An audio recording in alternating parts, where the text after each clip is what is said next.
Greetings, Brother Mark signing on, continuing the series on the papacy in the modern world, moving into the reign of Pope 256, Pope Leo XIII, who reigned from 1878 to 1903. The conclave of 1878 faced the challenge of choosing a man who would be able to carve a place for the church in a world that was rejecting the faith in the name of scientific progress and political economic development, a world which regarded those choices as exclusive, that the choice was either in favor of scientific, economic, political progress or faith. So, and that's an erroneous choice, but that's the way modernism, the momentum of modernism was moving. And whoever they chose would have to do it all, having lost the papal states. The man they chose was born south of Rome, so born in the papal states, when they still existed, on March 2nd, 1810, meaning he was born when Napoleon Bonaparte was still Emperor of France. Pope 256, was a younger son of an Italian count, baptized with the name Giacinto Vincenzo Pecci, P-E-C-C-I. He did minor seminary in Viterbo, major seminary in Rome, ordained a priest in 1837, was accepted into papal diplomatic service owing to a facility for learning foreign languages, which he had demonstrated in seminary. For 9 years, from 1837 to 1846, Father Pecci served as in diplomatic post in Paris and Cologne in junior positions. This culminated in him receiving appointment as papal nuncio, ambassador, full ambassador, to Belgium. And keeping with the custom of the day, ambassadors were given ecclesiastical rank of bishop. They were ordained bishops. In this case, he was ordained with the titular as titular Archbishop of Damietta in 1843. In 1846, he returned to the papal state to serve as ordinary bishop of a diocese, the Diocese of Perugia, a position he held for the next 32 years until he was elected pope in 1878. During this time, he was raised to the College of Cardinals in 1853, but remained Bishop of Perugia. And it was in that capacity that he attended the conclave of 1878 following the death of Pope Pius IX. That conclave ended with his acceptance of election as Pope 256 on February 20th, 1878, taking the name Leo, 13th to have chosen that name, and so far the last. He was 68 years old when he accepted election, yet he reigned for 25 years and 5 months and produced which up to that point, the most papal encyclicals. He produced 85 encyclicals. Giacinto, before he became Pope Leo XIII, as well as his brother Giuseppe, who became a Jesuit priest, both found their intellectual inspiration in a movement when they were young priests to revive the authentic study of the writings of St. Thomas Aquinas. So this is the movement of Neo-Tomism. Neo-Tomism began as the personal mission. I should say, if you're interested in Aquinas, I have cover him in the medieval playlist, which is a whole separate playlist on this channel. Neo-Tomism, the 19th century revival of Thomas's writing, began as a personal mission of an Italian priest from Naples named Father Gaetano Sanseverino, who lived from 1811 to 1865. He was provoked because the seminaries at the time of his own education had been infected with rationalism and modernism, as we covered previously.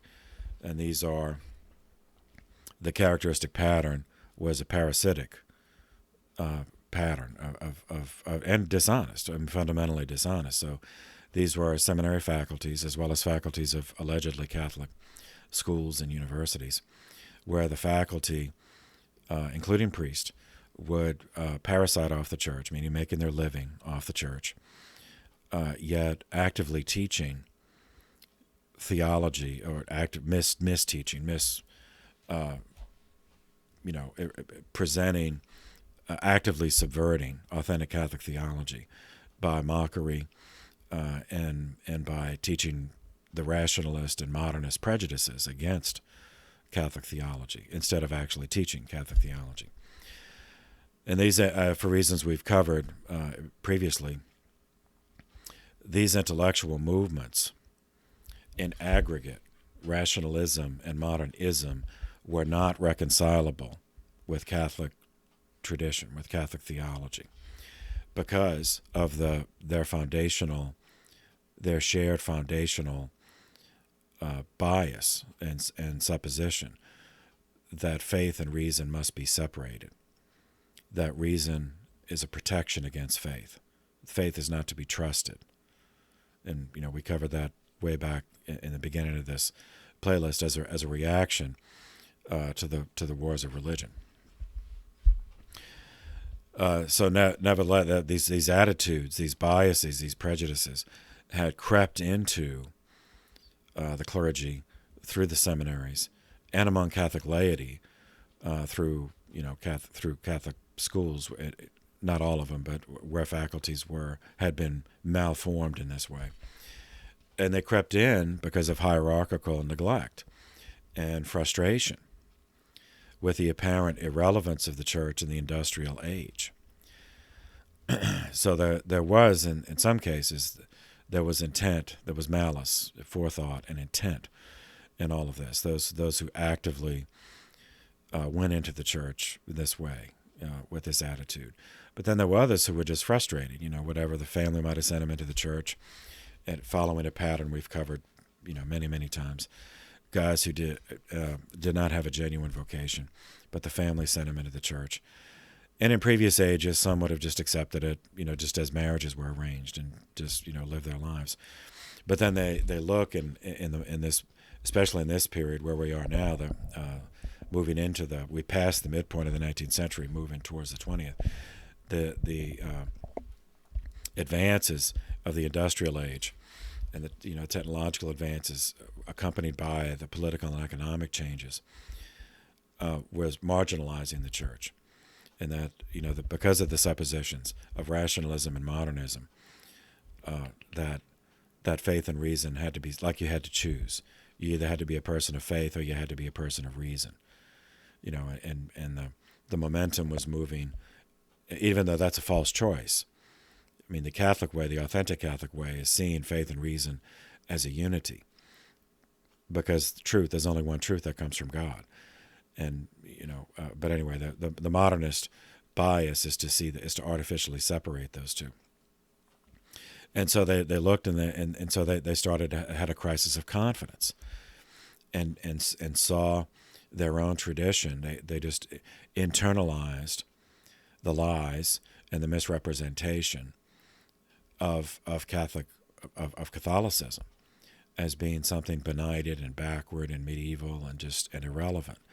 So so you have this phenomenon of priests who hate the priesthood, religious who hate the religious orders, priests who hate the priesthood, Catholics who hate Catholicism. Yet they stayed in the church, parasiting off the church, making their living off the church, while actively undermining and malforming young men studying for the priesthood and young women preparing for religious life. So for a more recent parallel, to understand and appreciate the damage, consider how universities in the United States, faculties of universities, were infiltrated by Marxists. And I'm not being conspiracy theory, that necessarily the Soviet Union sent KGB agents, although, that's not entirely beyond the realm of possibility. But just those, those who went in, chose the life of professional academia, but internalized the critiques of capitalism and of Karl Marx, and then infected their students with that. Even though Marxism is not reconcilable with the ideals and the laws of the American Republic, these faculty, the Marxist-leaning faculty in American universities in the 60s and 70s, and some would say continuing today, nevertheless they would parasite. They were parasites. That they enjoyed all the benefits of the United States, the freedom of speech, the freedom to publish, and all of that, yet actively, constantly criticizing, undermining, ridiculing, and then their students internalize that. So you see that parallel. That's the same thing that happened to the church in the 19th century and then into the 20th. Okay, the usurpation of Italian seminaries was facilitated by the seething resentment against what was viewed by many Italians as the oppressive regimes of Popes Leo XII, Gregory XVI, and Pius IX, at least the post-1848 Pius IX, all of which involved Italian popes summoning and receiving Austrian military aid, which meant Austrian troops firing on and in some cases killing, and in other cases arresting for a very long time, fellow Italians. Many faculty members in Italian seminaries, apart from the rationalism and modernism and Marxism, were ardent Italian nationalists who wanted, Italy unified, and felt stigmatized and marginalized in Italian society because of the stand against political unification taken by those popes. Because they did not want to lose their positions and their living, they continued to profess obedience and loyalty to the church, but in fact, they taught rationalism, modernism, in some cases Marxism, planting seeds of doubt and seeds of disloyalty in their students who would grow up to become future priests, future bishops, and in some cases future professors. And so that got passed on and on and on and on. St. Thomas Aquinas at the time, at this period, late 19th century period, mid to late, was studied only by isolated groups of enthusiasts who recognized that they had received improper formation in seminary, and they wished to repair the damage on their own. So that's where, and Father Sanseverino was one of those, and he was the first to publish a massive statement of Thomas's philosophy in modern terms, hoping that a return to the authentic study of Aquinas could reverse the ascendancy of infiltrated rationalism and modernism in priestly formation. So his massive work was a five-volume work titled Christian Philosophy, and which it was finished in 1865.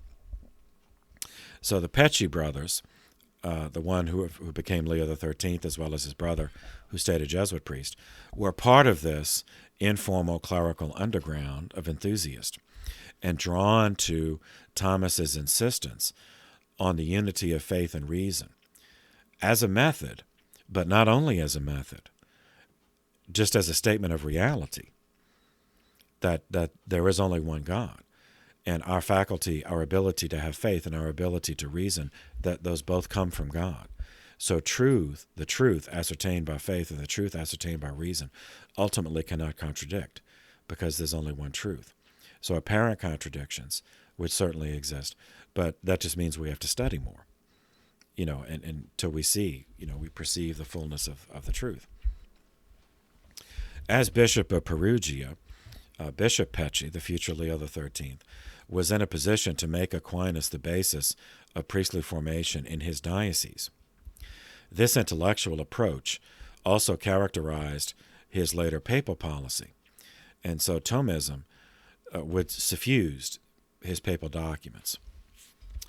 One problem that recurred throughout Leo's pontificate, and which would prompt many of those documents, was to be found in France, as it was said, the eldest daughter of the Church. The most respected French Catholic prelate, when Leo became Pope, was Charles Levigeri, L-A-V-I-G-E-R-I-E,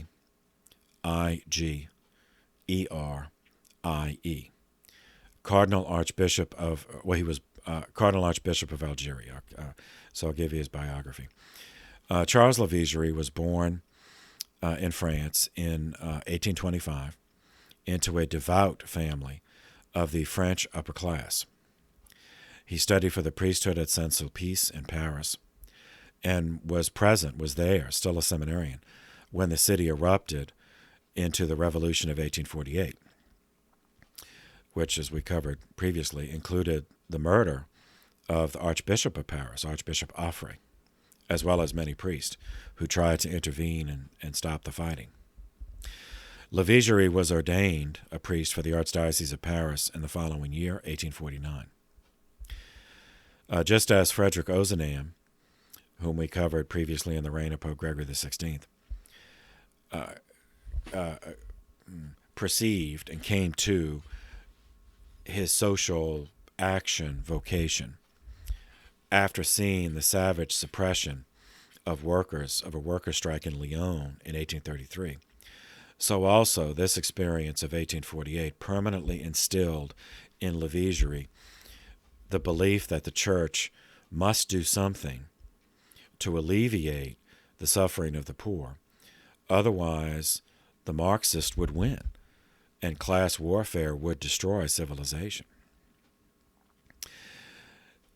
As a newly ordained priest, he was assigned to St. Genevieve in Paris, and at the same time assigned to teach undergraduate history at the Sorbonne in Paris. On his own initiative, he began functioning as an unofficial chaplain to young Catholic students on campus who also felt that the only way to prevent Marxists from manipulating desperate, underpaid, overworked, chronically impoverished workers was to provide those workers a Catholic alternative to revolution. So to this end, he created what were initially called Catholic Student Circles in 1854. Those who joined undertook acts of charity in working-class neighborhoods. Very quickly, they discovered a vast swath of the population, of the working population, who were Catholic by birth. If asking them, they would say, "Oh, yeah, I'm Catholic," in the sense that they were baptized, but they were simply unchurched because their employers demanded 7-day work weeks, 12 to 14 hours a day, rendering mass attendance impossible.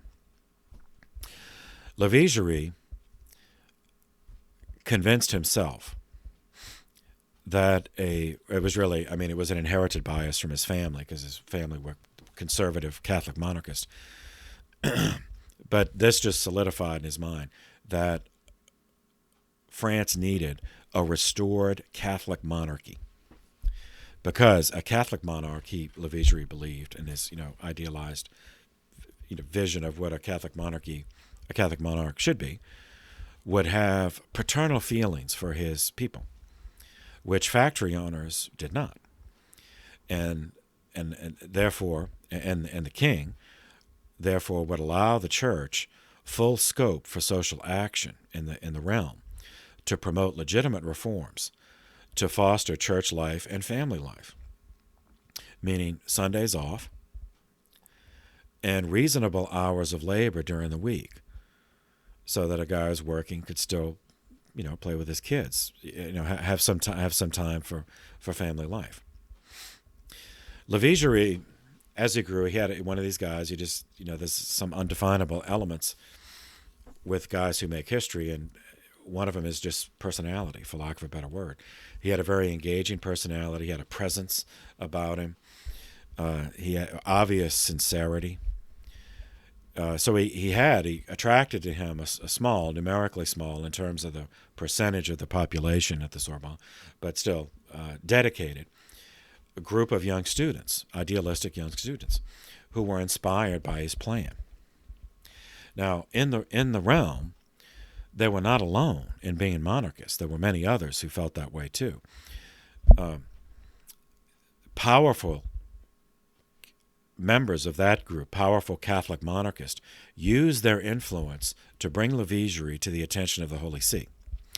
And that led to him being ordained bishop of Nancy in Lorraine, that's northeast France, in 1863. He continued his practices there and earned a reputation as a powerful speaker who united the previously separate causes of monarchism, restoring the monarchy to France. Remember, France is governed by the Republic, the Third Republic at this point. So I wanted to ditch that and go back to a hereditary Catholic monarchy. So that cause united with the cause of workers' rights, which previously were separate, because one thinks that monarchy, that's an aristocratic view of the world. One normally would not think of that cause as being united with workers' rights. So this was something new in the ether. The centerpiece of his public speeches and sermons, presentations, pamphlets was that both monarchists and workers had a common cause. Both wanted to get to heaven. A fully Catholic government and a fully Catholic society, he believed, would be one without the destructive divisions of competing ideologies. And that was the best means of achieving this. So in a fully Catholic monarchy, with the church having established status, Levigeri, so then socialism, Marxism, all that would be illegal. So monarchies are not free societies, so there's no freedom of speech, not in the way he envisioned it. Now, there are monarchies, like England's monarchy was very limited, and the powers of the monarch over the centuries had become limited, so they did have freedom of the press, freedom of speech. I mean, not unrestricted, there were some limits, but his view, Levigeri's view, and that of other conservative Catholic monarchists was that a restored monarchy would protect the population from infection by atheists, socialist and communist and revolutionary Marxist and violent radicals and anarchists, etc., would protect the larger population from that by simply outlawing. So there would not be freedom of the speech and freedom of press. Anyway, 1863, Levigeri was appointed the first Cardinal Archbishop of Algeria. Okay, now, yes, it's the Algeria in Africa, North Africa. So, what is this French guy, a French aristocrat, doing? All right, so this is part of the period of neo-colonialism, which, to differentiate it from the earlier period we covered in the Age of Exploration, is generally called, this is the Age of Imperialism, when Western, for the most part, monarchies engaged in another round of colonial expansion and used those colonies, to exploit. Frankly, for resources, to extract whatever resources they have, and by forcing the indigenous, whoever the indigenous people were, to work. And so France, part of France's participation in the Age of Imperialism was crossing the Mediterranean, directly south from France, brings them to North Africa, which is Algeria. So France waged war. I mean, frankly, there's no way. They invaded Algeria and conquered Algeria, and this was under Napoleon III.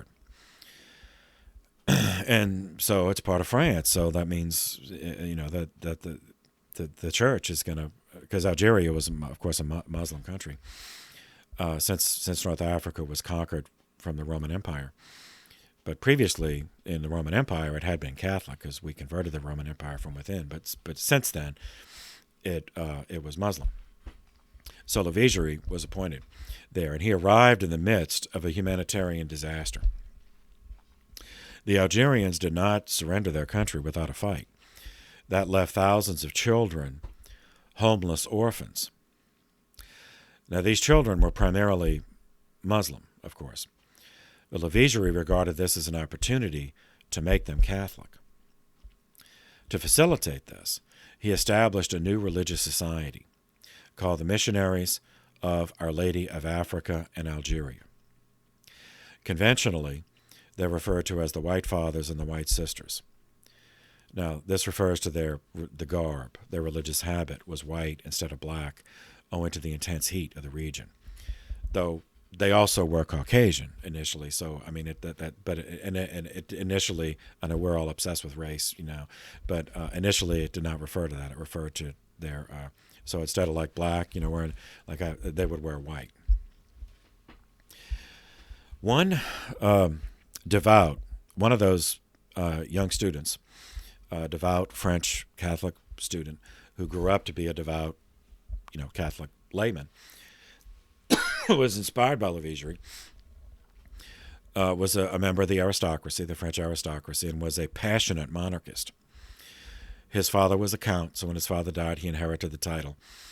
So this is Count Albert Demun, D-E-M-U-N. Lived from 1841 to 1914.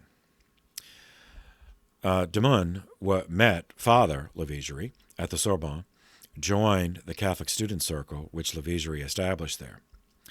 After Levigeri was transferred out of Paris and Demun finished his education, he maintained correspondence with Levigeri, and that influenced his later life.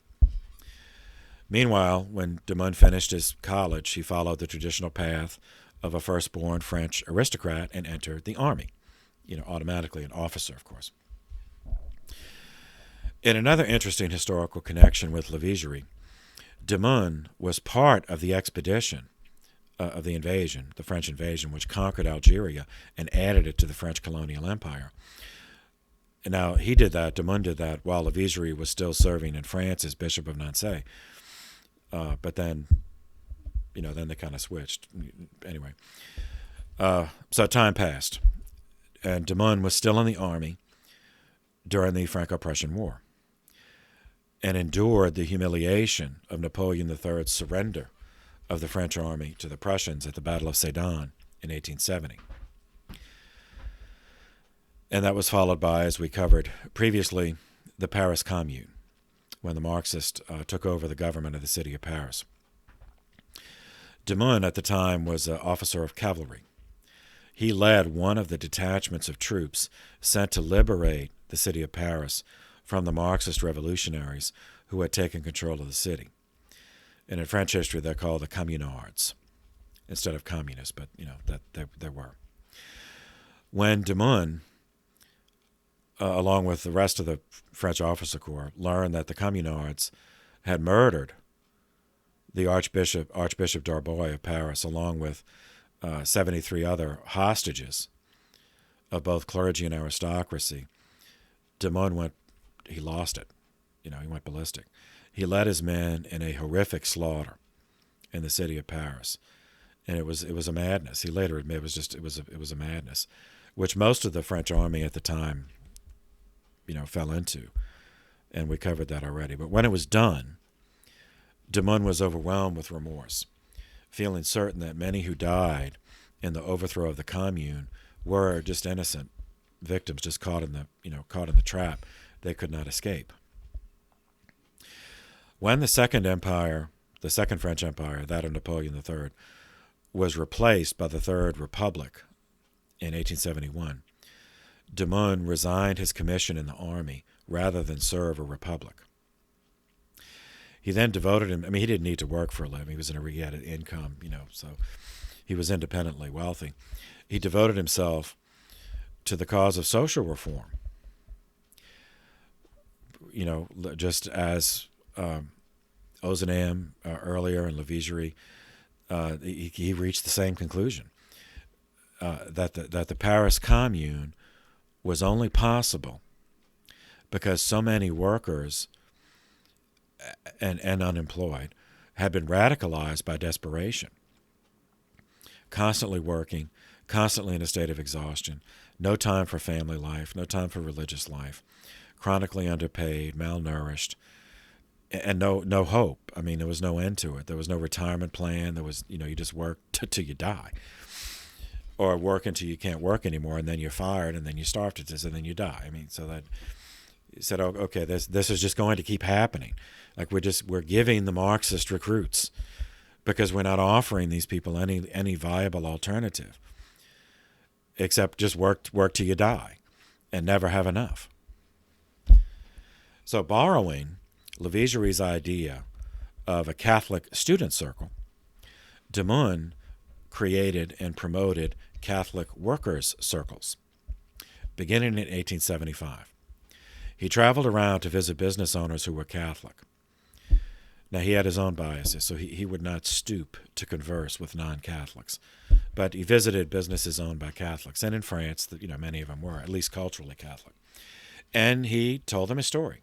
He recounted to them the horrors of the Paris Commune, which he had seen firsthand, and warning that such atrocities would absolutely be repeated until workers felt they had a legitimate place in society and a reasonable chance for a decent life. Using such arguments, de Mun persuaded many of these Catholic business owners to sponsor a Catholic worker circle in their business, which means they agreed to permitting their workers to have at least Sunday morning off to attend Mass with their families. After Mass, a prayer meeting would take place, consisted of prayers to Our Lady, because this is France, and Our Lady's, and also prayers to St. Joseph, who's the patron saint of workers. Remember, St. Joseph was a carpenter. He was a working man.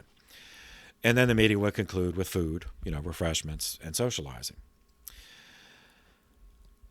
Now, de Mun encountered a problem when approaching factories in the new industrial areas, as those factories had no church parishes within walking distance because they were new towns. Undeterred, de Mun and his friends funded the creation of chapels on the grounds of factories if the owner agreed. And then they further convinced local bishops to allow young priests, the kind who had the energy to go ride the circuit, to serve these workers' chapels, at least to offer a Mass on Sunday. This was the nucleus of what grew into the priest-worker movement that lasted into the 20th century. And later Pope Paul VI had actually been a member of the priest-workers movement when it spread to Italy.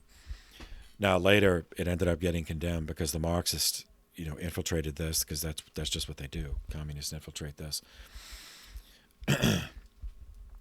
But anyway, in de Mun's lifetime, it did do some good work, even though later it was subverted. De Mun's long-term goal was to moderate labor conditions in the realm by convincing leaders in the new economy, first, that the economy is best in a stable society. Second, stability is best maintained by workers who believe that they are served by the stability of society. That's one of the Marxists, one of the ways they would infiltrate. They'd say to the workers, look, you're hungry, you're desperate, and you have no chance of anything better. So this is stable society for you, where you're always hungry, you're always desperate, you're always exhausted. So a stable society does not serve you. So maybe if we destabilize society, then your condition can improve. Because then those workers, they don't really have an investment in society. All right, so De Mun said this stability is best maintained by workers who believe they are served by stability of society, leading to third. In order for that to exist, for them to believe it, they actually do have to have a condition that is served by the stability of society. So such a personal investment by workers would be fostered by allowing them a religious context for their lives, which includes family life, allowing them the hope of better conditions for themselves and their children. Now, De Mun's achievement was remarkable in this context. Now, there's no doubt that his prestige as a war veteran who saved France from the Commune, combined with his connections, just being a French count, meaning if he called on people that they weren't going to refuse to talk to him, facilitated these endeavors. Yet there's also the personal element, once again, like with Levigeri, that cannot be overlooked.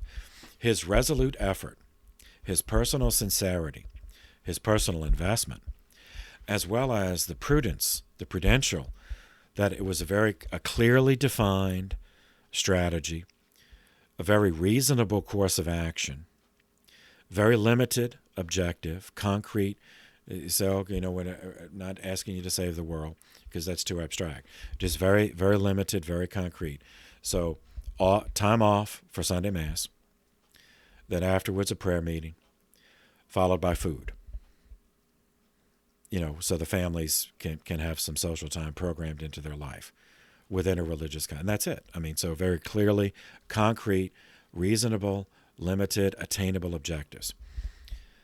And so this is the kind of leadership that extracts from a set of ideals, from a dream, a concrete course of actionable strategy that in the hands of others might only have remained in abstraction. In the years following the Commune, De Mun and his allies created a national network of these Catholic worker circles that then, the next step was to link them together as a religious confraternity. And so all these worker circles then became chapters, local chapters in a national organization of religious confraternity. The even longer-term objective was to use this organization to wean workers away from and ultimately replace existing labor unions, which De Mun believed, without question, just assumed that all existing labor unions were just fronts for communist recruiting. Now that was he was human, so he had his biases, and certainly it is not true that every single labor union was just a communist front. However, some of them were. So, yeah. So Levigeri and De Mun are two case studies within a post-commune resurgence of Catholicism in France. Parallel to their efforts, with the rise to political prominence of French traditionalists in the Third Republic from 1871 to 1879, led to the last, not the last, but the last serious possibility of restoring the French monarchy. So, brings us to, what is the French church doing at this point? The French church, meaning the bishops, the hierarchy, took full advantage of this political influence of people like Levigeri and De Mun and the conservative French Catholic monarchist, thereby associating the church with the royalist, conservative end of the political spectrum. Two examples of the benefits gained from this alliance, the alliance of throne and altar, as it was called. Two examples of the benefits were, first, exemption of the clergy from the draft in 1872, and second, creation of government-funded Catholic universities in 1875, the best known being the Institut Catholique in Paris. Now, I should clarify that. So, in this system, there was only they funded one Catholic university, but it had many campuses. So the Institut Catholique, so in existing French universities, they would have a Catholic institute. So the Institut Catholique in Paris, attached to the Sorbonne, attached to the University of Paris, but other universities would have an Institut Catholique. There'd be one in Orléans and Toulon and Bordeaux, etc. These traditionalists, these monarchists, agreed that the momentum in their favor post-commune justified a move to legitimately change the government. So not a coup d'etat, but using the mechanism of the republic to get elected, to have enough votes for the republic to vote itself out of existence, or invite the monarch to return, to create some kind of parliamentary monarchy, like England had, as well as Belgium and some other of the European countries. So they risked everything. They staked everything on the election year of 1878 by openly declaring their platform to be candidates who ran. Their platform was a restoration of the monarchy in the Bourbon dynasty, to restore the Bourbon dynasty. The current, from their perspective, the Bourbon heir, the guy who would have been if they restored the monarchy, was Henry. He had the title of the Comte de Chambord. He lived from 1820 to 1883. He was a grandson of the last king, Charles X, who had been deposed by the July Revolution of 1830, which we covered, it's on this playlist, in the reign of Pope Gregory XVI. So this person, Count Henri, was living in exile in Austria. He did not avail himself of this opportunity. He made zero attempt to ingratiate himself with the electorate, considering that beneath him. He let it be known that he would only accept restoration as king if the Bourbon flag, which had been a white with a gold fleur-de-lis, if that would once again be made the national flag of France, to replace the revolutionary tricolor, the blue, white, and red, under which so many of his relatives had been murdered, had been guillotined. So on these terms, the election was contested.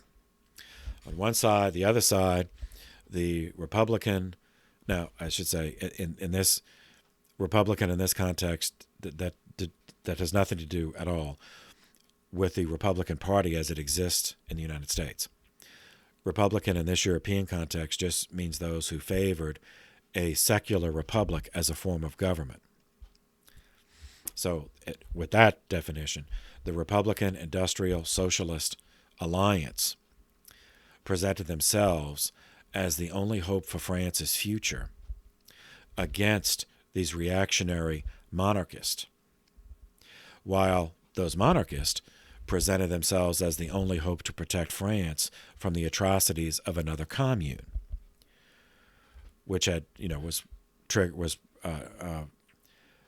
which happened as a result of the action of atheist Marxist communists. On January 5th, 1879, the election returned a resounding Republican majority. Secular, meaning secular, those who favored a secular republic rather than a monarchy. So the monarchists had lost, in this case, what turned out to be their last viable chance to restore the monarchy. Then, with the seculars having a numerical majority in the Chamber of Deputies, which is the French version of our Congress, to punish the church. 7 months later, Pope Leo XIII made his personal interest in Neo-Tomism official papal policy, which means official church policy, with the encyclical Aeterni Patris, subtitled On the Restoration of Christian Philosophy, promulgated on August 4th, 1879. It consists of 34 numbered sections, in which Pope Leo articulates that authentic that the authentic telos, so the end, the purpose, the goal of philosophy, must look beyond mere recitation, learning the various schools of thought. That's a beginning, but not the end. So to study philosophy, yeah, okay, we learn Socrates and Plato and Aristotle and Zeno, etc. But it can't stop there. That the authentic telos of philosophy must instead orient itself to the higher task of instruction in the proper use of the rational faculty of human nature. Pope Leo asserted that St. Thomas Aquinas stood above others in this project because of the scope of his writing, the number of topics he covered, and his treatment of those topics using an uncompromising unity of faith and reason. Okay. I'm going to skip that. October 21st, 1879. Now, I go into more detail on this in the American History playlist. But on that date, an Ohio-born American inventor named Thomas Alva Edison lived from 1847 to 1931. In 1879, was working in Menlo Park, New Jersey.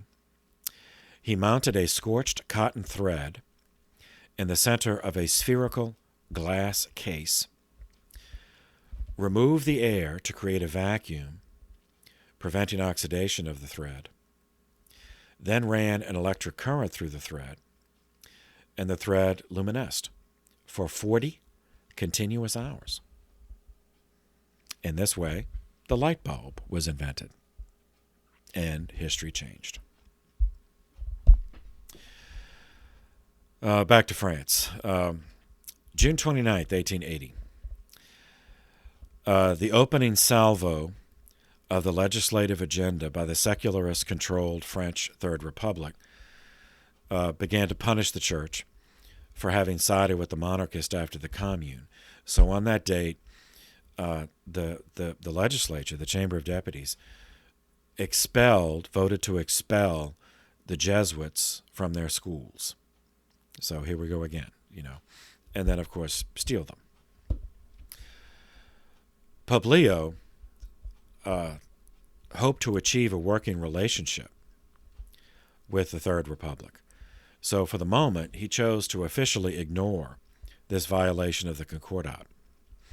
He understood that while driven in part by punitive vindictiveness, it was also part of a larger secular agenda to take control of education in France in order to form children according to non-religious categories. So the government nationalized Jesuit schools, meaning stole them, under the usual, with the usual excuses. This is for the good of the nation, the national good, and it's better for children, that they have a secular education which is religiously neutral. We're not outlawing religion. When they become adults, then they can decide if they want religion. But Catholic schools, we can't trust them because the Catholic Church had proven to be monarchist, and monarchists, by definition, they're against the Republic, so they can't be trusted. They're subversives and traitors.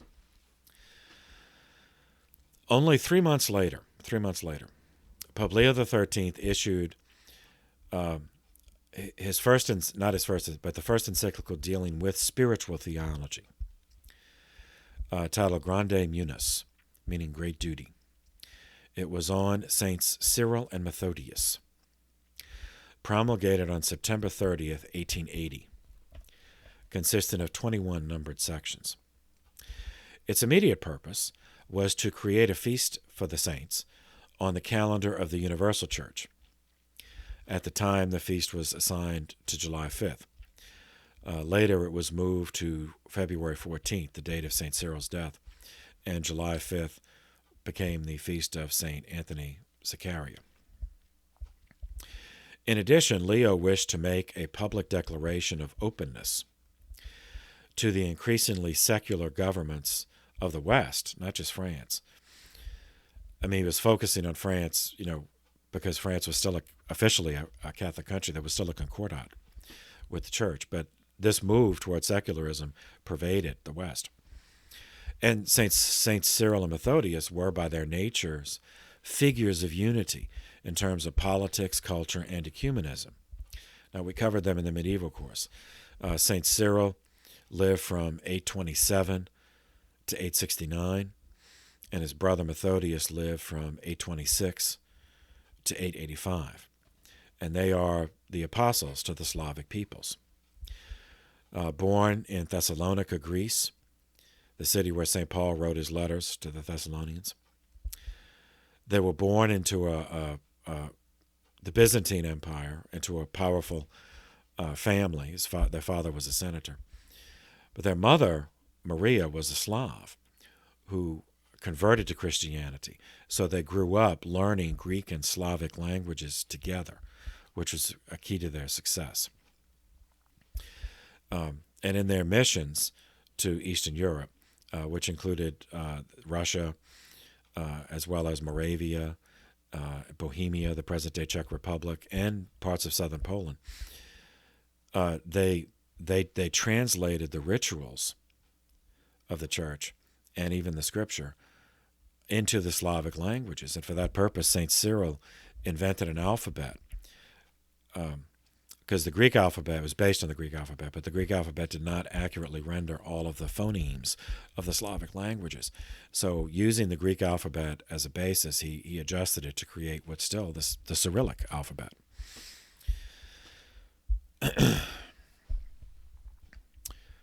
So Pope Leo wanted to make the following points. First, the life and achievements of St. Cyril and Methodius demonstrate that the church is capable of adapting to different circumstances. Second, the church has no fear of facing new cultures and new realities. And in doing so, the church has, and therefore can, continue to adapt in a manner that is both helpful to those involved and in continuity with Scripture and tradition. So seminarians, remember way back in the first lecture you had with me in the patristics, which is a separate playlist, if you want to refresh your memory. So the church can adapt the presentation of the teaching. The teaching cannot be adapted. The theology cannot be adapted, because then you get a heresy. But the presentation of the teaching can be adapted. So like St. Paul, he wrote his letters in Greek. The New Testament was written in Greek, not in Hebrew or Aramaic. Third, even though they lived 1,000 years before Leo wrote this encyclical, Cyril and Methodius were believers in the same faith, part of the same church, which was created by Christ 1,000 years before them, and existed in Leo's own day 1,000 years later. Leo's message was ignored, at least by the belligerent secularists in the Third French Republic. We know this because in November of 1880, only 2 months after his encyclical, the Third Republic of France passed a law expelling from their schools the remaining religious congregations engaged in education. So this is 5 months after the Jesuit schools were stolen. Then the rest of the Catholic schools were stolen. Now, these schools were those that corresponded to what we would think of as elementary and high schools. Now, the European system was different. Instead of having, well, anyway, it corresponded to those age groups. And the schools were stolen from the congregations who served them. Now, here we find disturbing evidence of the degree of secular infiltration that had crept into the church, which I alluded to at the beginning of this lecture. When many of the brothers and the nuns who had been teaching at those schools just continued to teach in them. So the government didn't close the schools. They just stole them and just made them public schools. And so these brothers and nuns just continued to teach in those schools, but wore lay clothing instead of their religious habits. And they took out all religious symbols from the classrooms. Mass and devotions were no longer practiced. So they just continued to work under the authority of the government. And a government-appointed lay principal. So smoothly transitioned from religious to civil servants. June 16th, 1881. Now that they had stolen enough schools to do this, the French, the Third Republic, passed a law providing for free elementary school education.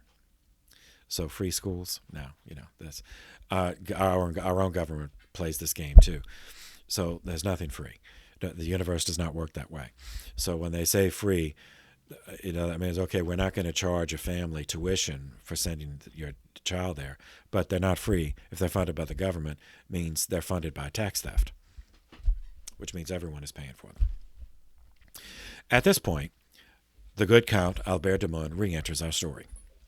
When legislative attacks against Catholic education began, de Mun regarded them as a French parallel to the anti-Catholic legislation of the Kulturkampf across the border in Germany, which we saw began in the previous reign, Pope Pius IX. De Mun knew that lay Catholics in Germany had, because so many of the priests and bishops were wrongfully imprisoned and then exiled, so the laity in Germany organized politically into the Center Party, the Zentrum Party, under the leadership of a layman, Ludwig Windthorst.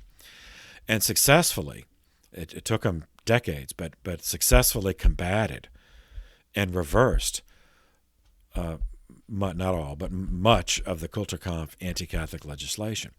So de Mun decided, okay, this is a French version of the Kulturkampf, so the same must be done in France before it's too late. At heart, he was a monarchist, and he never, and at his heart, he was never anything else. And he hated the very concept of representative government. He had the Aristotelian notion and like Plato's Republic, that the superior, the optimates, the superior ones are the natural rulers of society.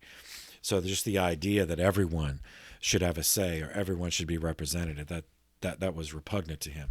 Nevertheless, he understood that the church in his country had suffered because it was so closely associated with the monarchist. His solution then, he set aside from his time his own biases. His solution was a Catholic political party in France, which would unite Catholic aristocrats with Catholic professionals, with Catholic workers. Now, normally those three groups do not agree on many things, but if they were faithful Catholics, they could agree. Their common denominator, basis for unity, would be securing the safety of the church. Meanwhile, with the ghost of the First French Revolution still in his mind, you remember he was born when the real Napoleon was still running France, Pope Leo decided to be more direct. 1 month after the French law providing free, officially free, but funded by tax theft, schools, elementary school education, Pope Leo promulgated another encyclical titled Die Eternum, meaning long continued, spelled DIUTURNUM.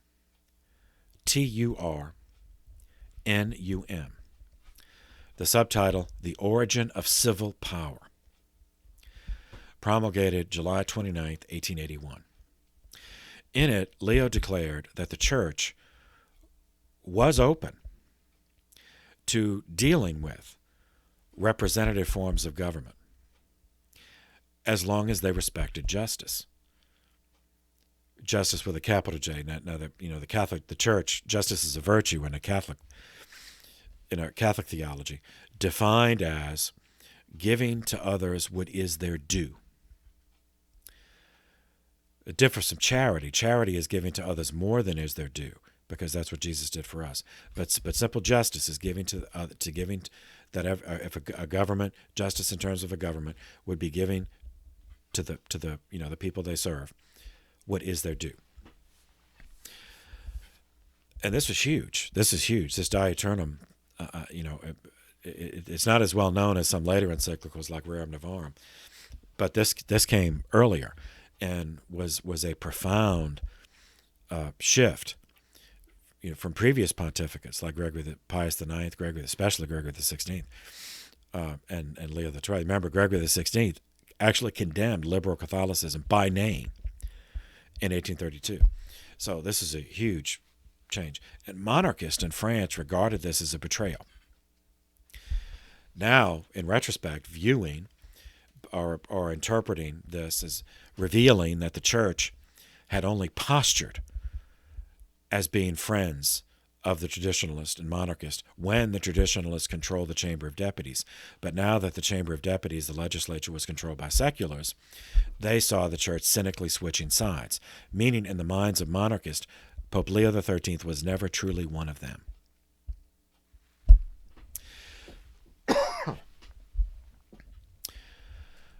March 29th, 1882. The government then inevitably, once they had created these free public schools, then inevitably they passed a law mandating attendance at these government elementary schools. This is the inevitable sequel, because the purpose is control. I mean, education was always a secondary or tertiary consideration to this. This is power. This is grabbing power and control. The law specified that all schools in France must be under the control of non-clergy approved by the government. Leo responded with an encyclical, Auspicato Concessum. Ironically, that means happy circumstance. But he timed it, the subtitle, it was on St. Francis of Assisi, and promulgated September 17th, 1882. Consisting of 27 paragraphs. St. Francis is, of course, we covered him in the medieval course, which is a separate playlist on this channel. He is one of the most famous as well as beloved saints in Catholic history, a figure whose holiness and simplicity appeals to many even outside the church. So he's also an ecumenical figure. To refresh your memories, he established the Order of Friars Minor in 1210, and along with St. Clare, established the Poor Clares for women in 1212, and then the Tertiaries, the Third Order Franciscans, for those who remained laity, still working in the world, but still affiliated with them in 1221. Number 8 of this encyclical. You can see this is multiple levels. So it is on one level, it is just extolling the virtues of St. Francis, reminding people of, that our heritage includes people like this. But he's also addressing some tendencies of his time period, culturally and politically, and using St. Francis as a model of contrast to that. So, exemplar quotes. Number 8, section 8. Quote, "Now, the perfection of Christian virtue lies in that disposition of soul which dares all that is arduous and difficult.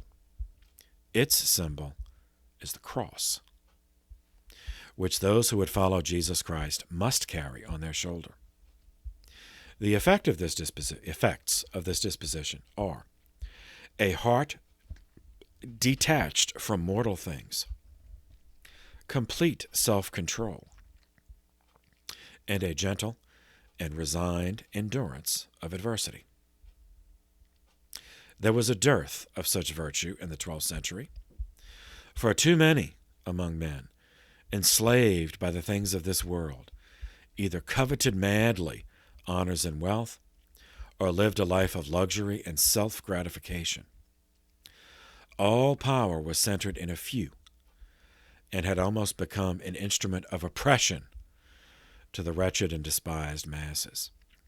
So you see the second level, okay, the French government just stole all the Catholic schools, so that's an act of oppression.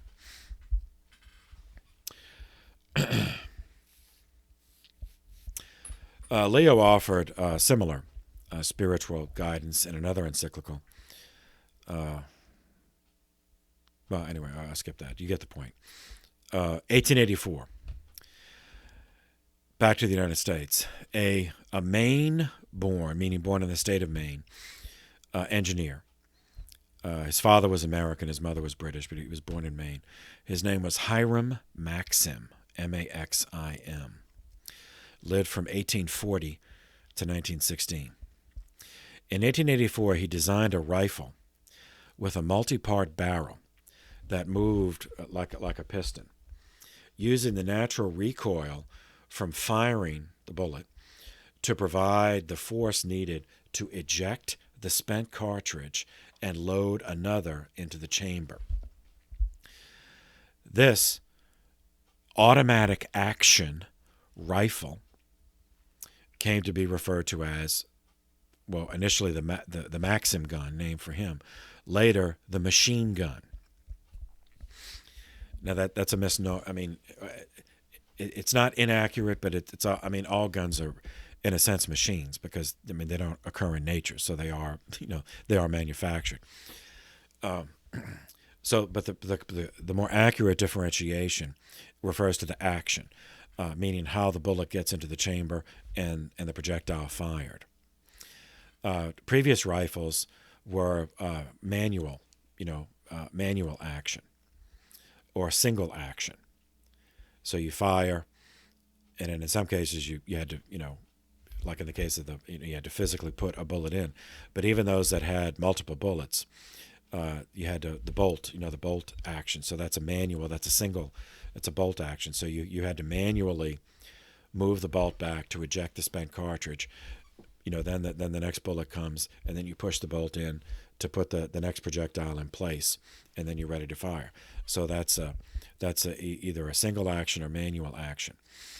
In this case, the automatic action makes it the machine gun, meaning a repeating fire. So it's automatic. You keep your finger on the trigger, then the bullets, they automatically go. One fires, the spent cartridge is ejected, and the next is put in, and that fired. So it's an automatic action. So that is the more accurate rendering, explanation of what it is, as opposed to machine gun, because all guns are created by machines. Now, it was not the first of these automatic actions, but it was more efficient than the previous one, which was multiple barrels, rotating, 10 barrels rotating on a central axis, but hand-cranked, rapid-firing weapon invented during the American Civil War by Richard Gatling, 1818 to 1903. So the Gatling gun was a rapid-fire weapon, but it was not an automatic action because it was cranked by hand. So it was still manual, but rapid firing. But this was a single barrel, firing multiple bullets. So warfare would never be the same. And just as a side note, his son, Hiram Maxim's son, who was also named Hiram Maxim, invented the silencer. Well, I shouldn't say silencer. That's also a misnomer. Say sound suppression, a sound suppression addition that put on the end of the barrel. And no need to explain how automatic weapons have changed modern history. The legislative attacks against the church in France were taking on the appearance of permanence. So for the first time, Leo addressed the subject directly, the subject of the Concordat of 1801, which was still in effect. And meaning these laws that I just summarized, the Third Republic was violating, and that's a treaty. So the Third Republic was violating its treaty with the Holy See by passing these laws. So Leo addressed it directly in an encyclical titled Noblissima Gallorum Gens, meaning noblissima, the most noble,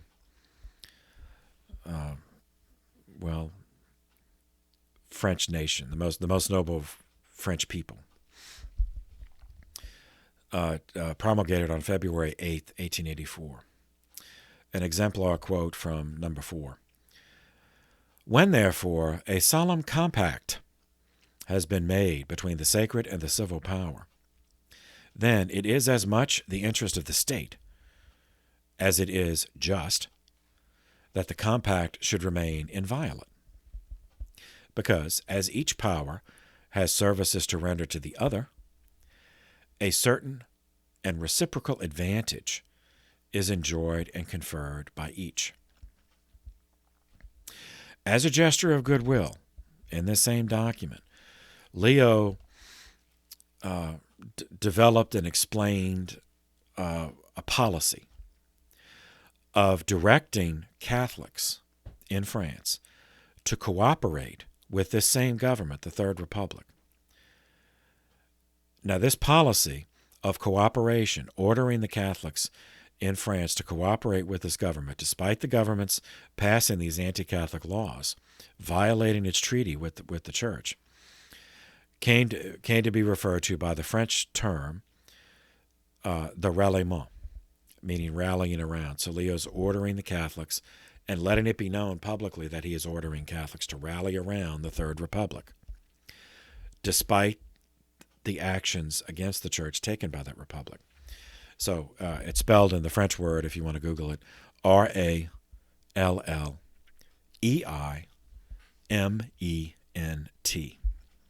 the ralliement.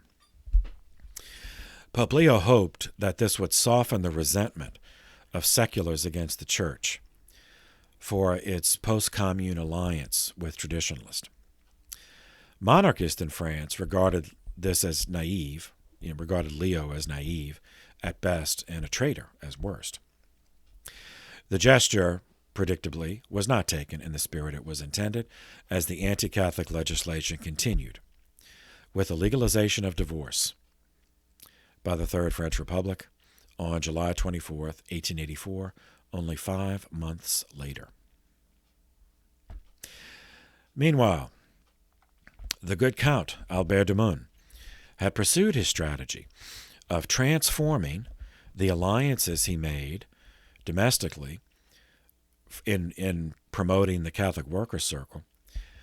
Then his plan was to avail himself of all of that and to create a Catholic political party in France. In a round of elections held in October of 1885, de Mun's Catholic Party shocked the seculars by doubling the number of traditionalist deputies in the legislature, making the vote count in the chamber 201 conservatives against 383 seculars. So the seculars still had the controlling votes, but they knew that now that they had to take the conservatives seriously again, and recognized, or maybe wouldn't have admitted it, but at some point in their awareness, they had to understand that their anti-Catholic legislation had driven many moderates in France to vote for the conservatives. In November of 1885, 1 month after this victory, the good Count Albert de Mun received an invitation to travel to the Vatican to meet Pope Leo XIII personally. Now, de Mun's allies and friends and family naturally assumed that the Pope wanted to congratulate him and that the Pope was going to give him some kind of papal honor, maybe the Order of St. Gregory or something, for his tireless service on behalf of Catholicism. So it came, with that expectation, it came as a breathtaking and incomprehensible shock, when instead the real purpose of the visit was revealed. That Pope Leo XIII asked Count Albert de Mun to give up the idea of a Catholic political party. The shock was even more profound when one considers, as they knew, because they were living, that Leo had supported the Zentrum Party, the Center Party in Germany. And the success the Center Party in Germany had achieved under Ludwig Windthorst's leadership in reversing some of the anti-Catholic legislation of the Kulturkampf. So it did not compute. Why then would Leo ask de Mun to give up on that strategy, which had proven a success? I mean, it didn't win back the legislature, but it doubled the number of deputies. So, the momentum was building.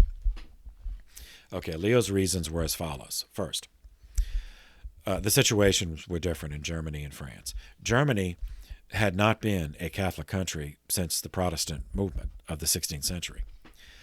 Therefore, the only hope Catholics had of influencing government policy in the Second Reich was as an organized minority. Second, or by way of contrast, France was a majority Catholic country. So Leo did not see a need for French Catholics in France to behave as if they were a minority. Third, Leo feared that in the natural course of things, de Mun's party would be dominated by monarchists, resulting in the same association in the public mind between the Catholic Church and a monarchist political agenda. Leo believed that close alliance of throne and altar and the public perception of the existence of that alliance was responsible for the legislative reprisals against the Church being enacted by the Third Republic. Fourth, Leo's strategy was to give the policy of the ralliement, the rallying around the Republic, under orders from the Pope, time to convince the seculars that the Church was not its enemy.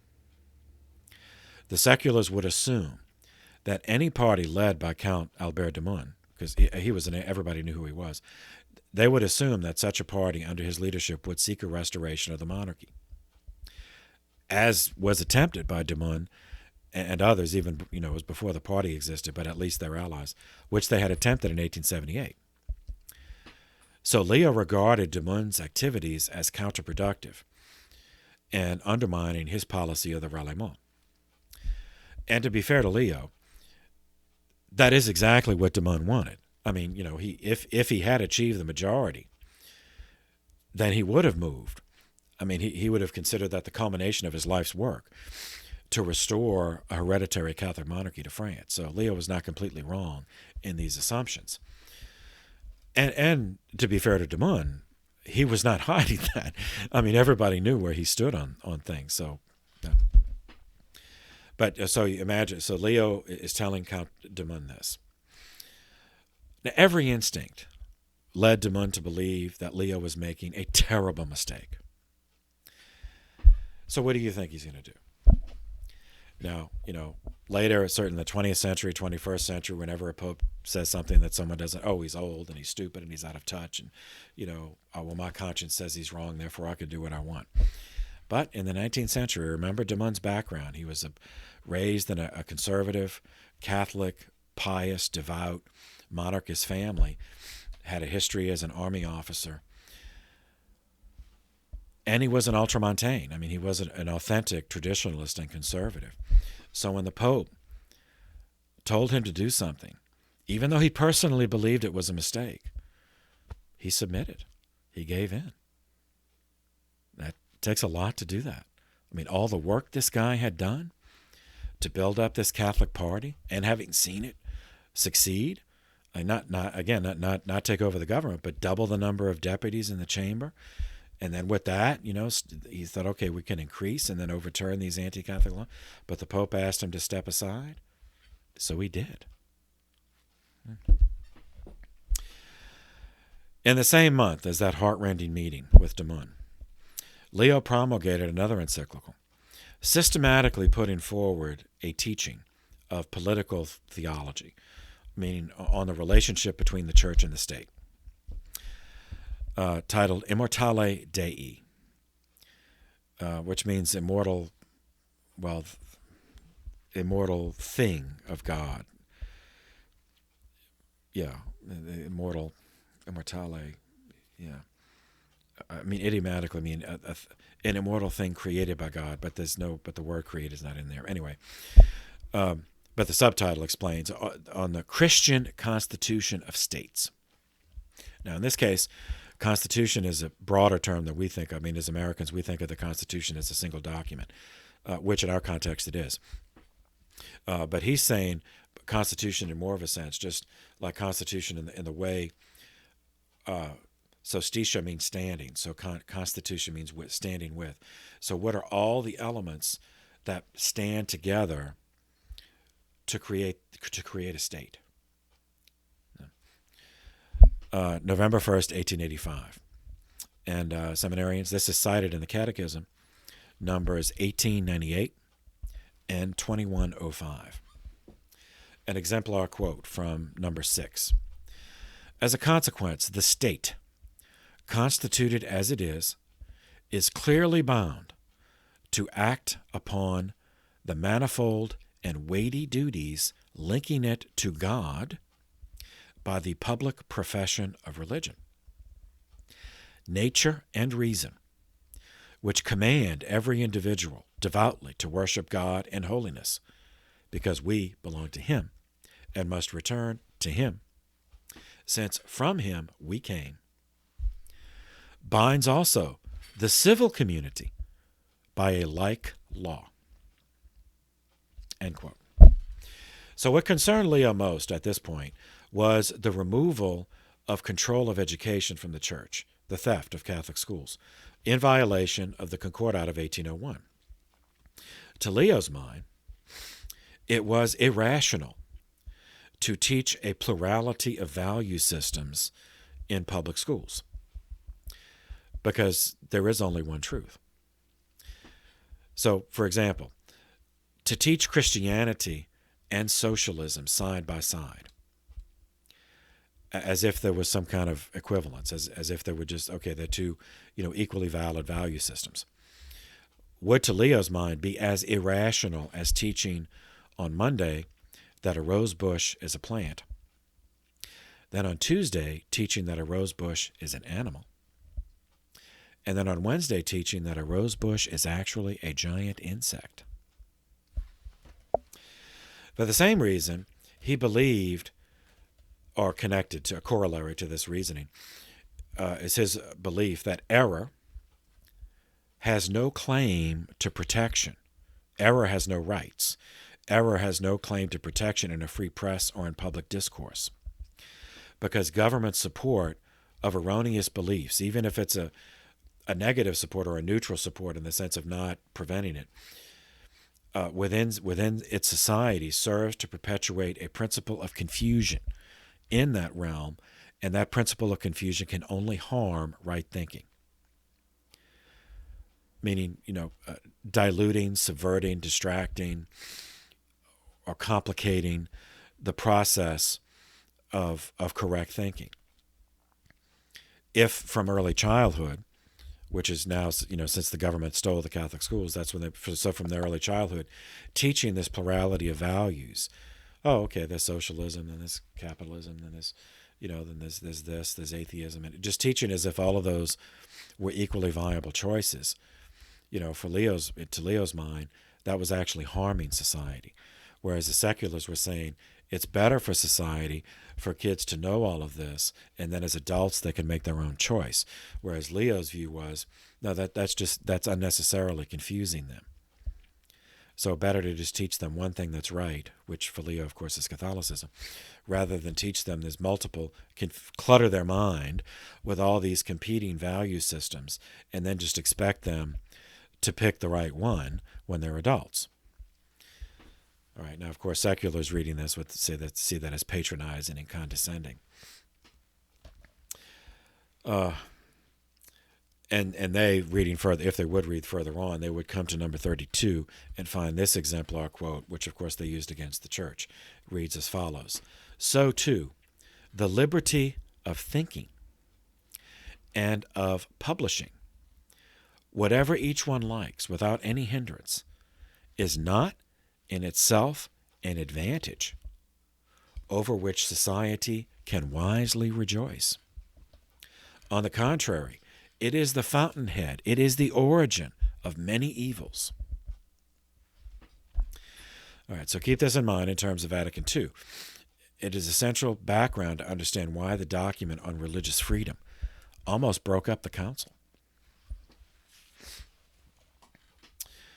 October 30th, 1886, the Republic passed a law, which was superfluous by this point, so it's just another one just to stick it, just to rub the church's nose in it.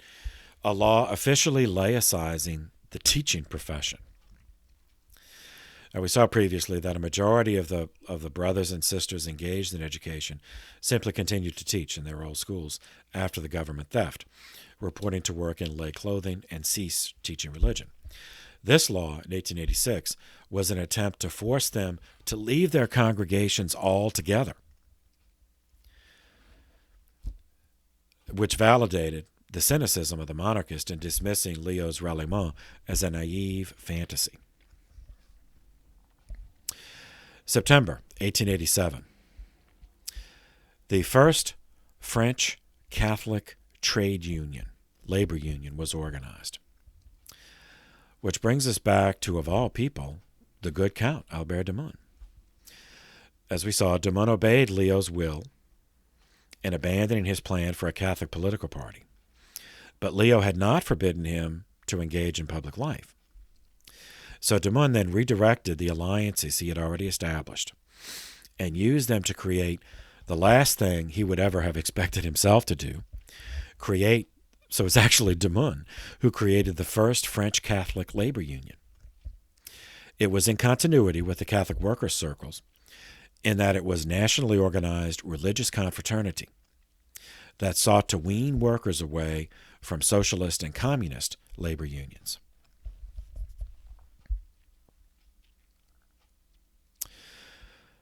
July 15th, 1889.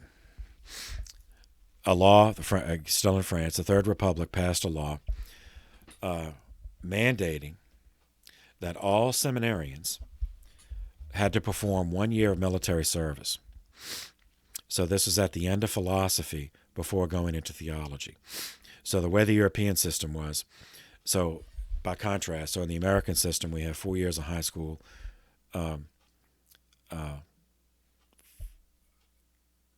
4 years of college, then 4 years of graduate school, so 12 years. But in the European system, it's 6 and 6. So in the European system, the minor seminary or the petite seminary, the elementary school, would be what we think of as elementary school plus junior college, plus the first 2 years of college. Then the major seminary, or the upper school, would be what we would think of as finishing college, 2 years of undergraduate college, and then 4 years of graduate school. So it was 6 and 6. So between those two, so in the seminary, secular schools follow this pattern too, but for seminary, you'd have the high school where they learn learn Latin, basically. It's Latin school, and the junior college, the first two, what we would think of as the first 2 years of college, would correspond to philosophy. So they'd have classical languages and philosophy. Then before going to major seminary to study theology, they'd have to leave seminary, perform a year of military, do the basic training, then perform a year of military service, and then, if they wished, come back to go to major seminary. So the strategy, the hope, the plan of the seculars was that exposing young men to the world, as they said, and the military, which by the world they mean alcohol and prostitutes, after 6 years of confinement in minor seminary would result in their losing interest in priesthood, and they just wouldn't come back. Leo responded to this the following month with another encyclical, Quamquam Plurius, which doesn't translate well. Already many. Curiously, the subtitle is on devotion to St. Joseph. August 15th, 1889. It's brief, consistent of only 7 paragraphs. But it's one of these, it's multiple, on multiple levels. So it is about St. Joseph, but it's also about other things. An exemplar quote from section 1. We see faith, the root of all the Christian virtues, lessening in many souls. We see charity growing cold. We see the young daily growing in depravity of morals. The Church of Jesus Christ attacked on every side, by open force or by craft. A relentless war against the sovereign pontiff and the very foundations of religion undermined with a boldness which waxes daily in intensity. So he goes on, just to summarize. St. Joseph was not only a working man, worked with his hands, a laboring man, but was also the protector of Jesus and Mary. He offers a model for virtuous living. Joseph gave no thought to himself. He set his ego, his pride aside. He devoted himself to his wife and to his foster child, raising a child that was not his biological son. that a working man, that God would choose a working man to be the husband of the mother of God, proves that, quote, this is from number 4, the condition of the lowly has nothing shameful in it, and the work of the laborer is not dishonoring, but can, if virtue be joined to it, be singularly noble. At this point, the good cardinal, Levigeri, re-enters our story. October of 1890. Pope Leo XIII summoned him. He's still a Cardinal Archbishop of Algeria. Summons him to the Vatican. Now, Leo was becoming seriously alarmed at this point over the situation in France. The anti-Catholic legislation in France since 1880 revealed, in the procession of encyclicals that he wrote and were ignored, revealed his inability to influence the Third Republic to abide by the Concordat. So he reasoned that his only viable course of action was to continue the ralliement in hopes of diffusing the anti-clericalism in the Chamber of Deputies in the French legislature. For that reason, he summoned Cardinal Levigeri as a prelate of universal respect among the French, particularly among traditionalists and monarchists, because the monarchists were uniformly Catholic, very conservative Catholic. Leo reasoned that as long as they, as the French monarchists, refused to publicly support the Third Republic, that the government of the Third Republic would continue to, and would have justification to, perceive the French church as disloyal, potentially subversive, and therefore a legitimate object for legislative containment and persecution. So the meeting was secret. Meaning it was only those two, Pope Leo and Levigeri, were in the room. But when Levigeri returned to his post in Algeria, it was said that he did not speak for a week. The following month, November 12, 1890, the French Mediterranean fleet docked in Algeria. Algeria is the north coast of Africa, so they docked there.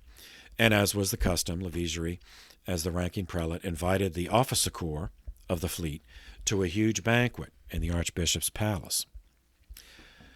And everybody knew who he was. He was well known as a monarchist, French Catholic monarchist and leader. So they and many of the officers were also, families of, descended from aristocratic families, and many of them were conservative Catholic.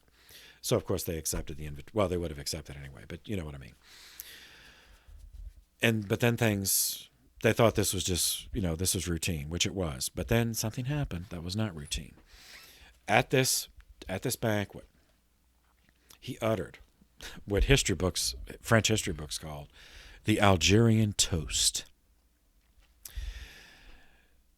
According to the conventions of the day, the host of a banquet would offer a toast. It would be a speech, and then the speech would culminate with a toast. So raise your glass as a toast to whatever.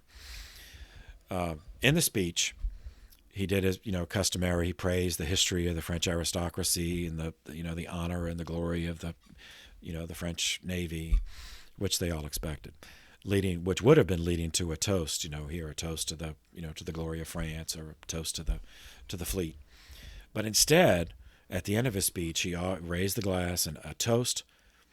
He offered a toast to the Third Republic, and said all loyal Catholics must do the same.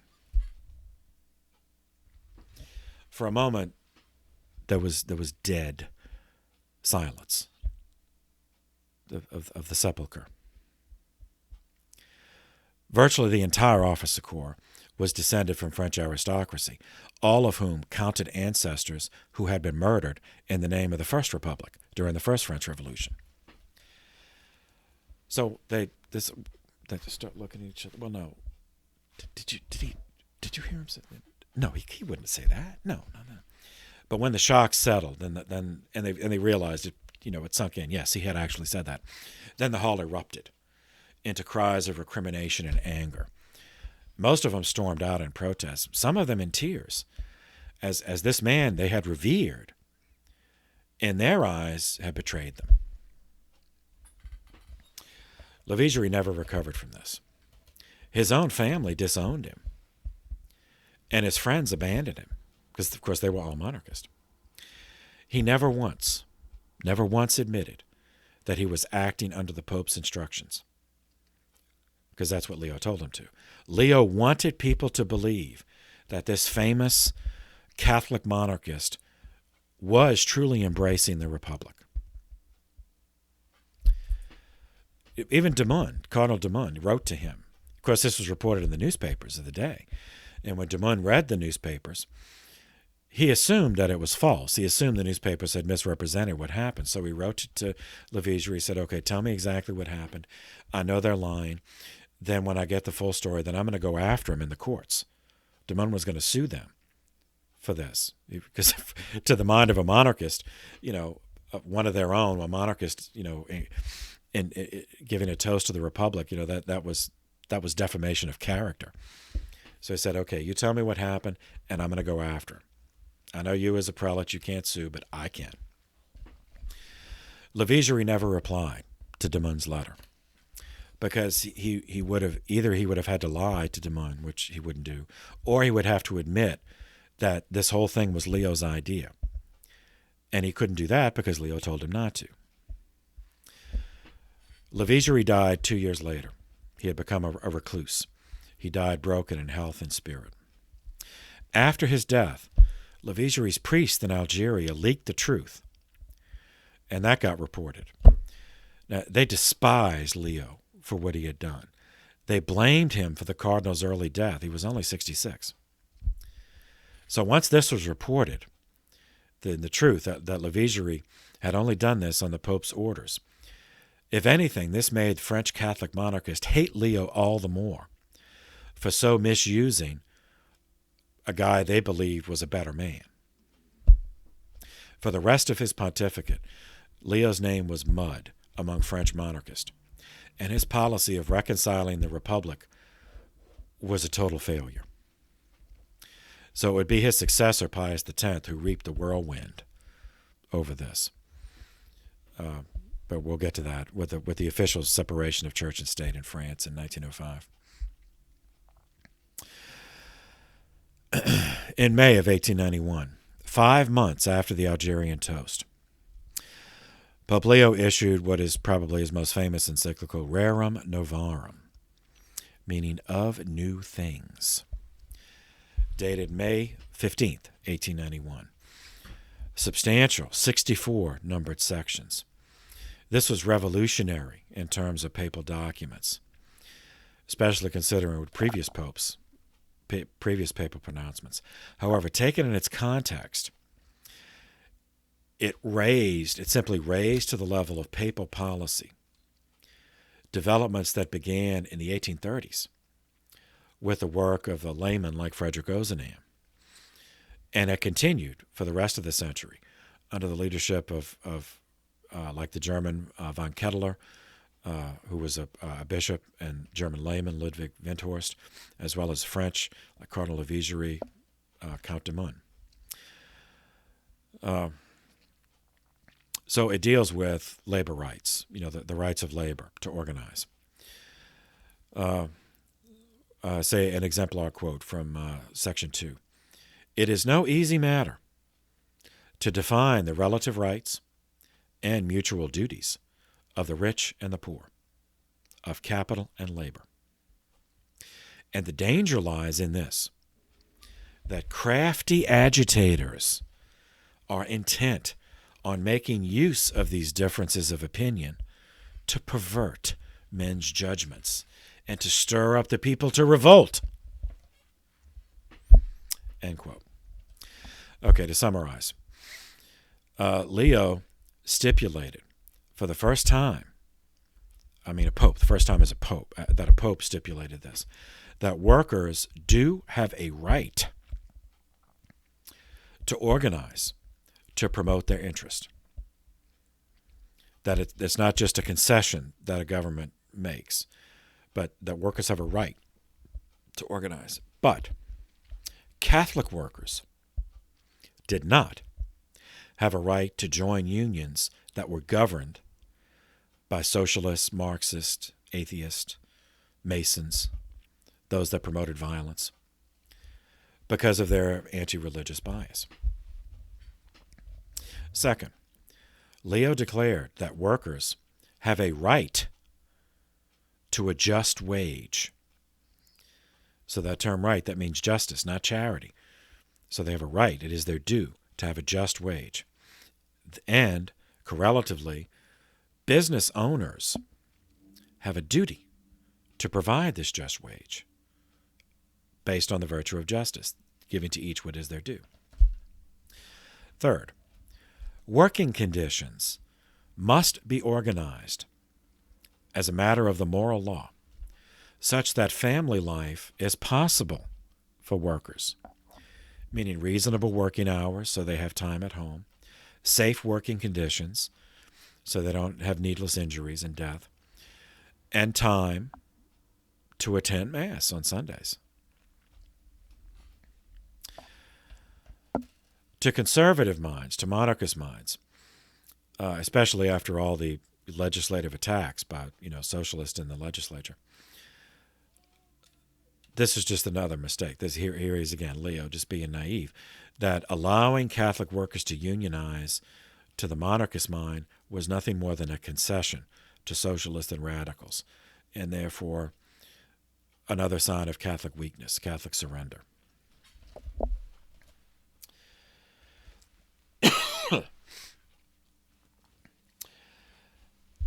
In October of 1890, hold on, let me see how far we've been going.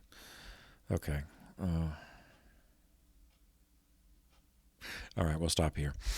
And then we'll pick up with Leo. Continue Leo's in the next separate video, picking up with the Dreyfus affair in France, which became another blight for the church, another scandal that affected the church in France. So we'll pick up with that next time. Thank you for your attention. This session is adjourned.